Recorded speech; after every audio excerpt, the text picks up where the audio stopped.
When my mother called and said the family was going out for Dad's birthday dinner, I felt a little lighter. Things had been tense between us lately, and I thought maybe this was a chance to reconnect. But the way she said it carried a sting. "Don't worry about paying," she added quickly. "This place is far too expensive for you. Just come, smile and behave. We don't want you embarrassing us." Her words burned. I had been working tirelessly for years, climbing step by step, investing carefully. But in her eyes, I was still the struggling daughter who barely scraped by. I wanted to protest, to tell her she was wrong, but instead, I bit my tongue. That night, I dressed simply and arrived at the restaurant. The moment I stepped through the doors, the staff noticed me. "Good evening, ma'am," the host said warmly. "Welcome back." I smiled politely, but before I could respond, my mother appeared at my side. "She's with us," she said dismissively. "We'll need a table for 6. And make sure she doesn't order the most expensive thing on the menu." The host gave her a puzzled look, then turned back to me. "Of course, ma'am. Right this way." We were led to a corner table with a perfect view.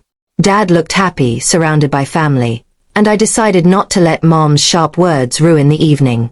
But things only worsened as the night went on. Every time I looked at the menu, Mom leaned over and whispered, "Remember, you can't afford this. Order something small. Don't make it awkward." My siblings chuckled under their breath, treating me like a child. I felt my jaw tighten, but I stayed quiet. When the waiter arrived, he greeted my father and then looked directly at me. "Would you like to begin, ma'am?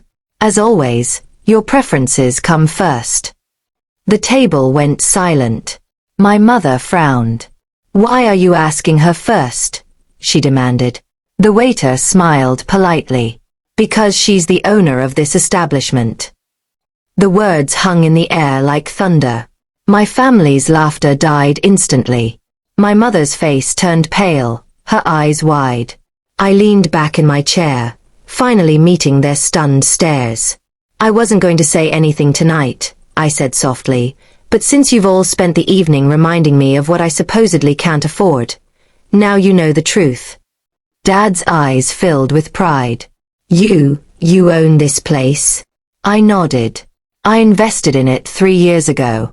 Worked my way up, bought controlling shares.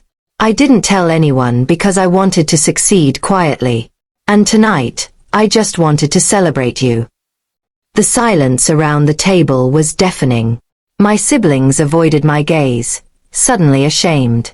My mother opened her mouth, then closed it again, her usual sharpness gone. The manager himself came over, bowing slightly. "Happy birthday, sir," he said to my father. "Your daughter insisted everything tonight is on the house." Dad smiled at me, his eyes brimming with gratitude. I've never been prouder. For the first time in years I felt seen, not for what I lacked, but for what I had built. And as we raised our glasses, I realized I didn't need my mother's approval anymore. I had earned my own. That night, the only gift I cared about was the look of pride on my father's face.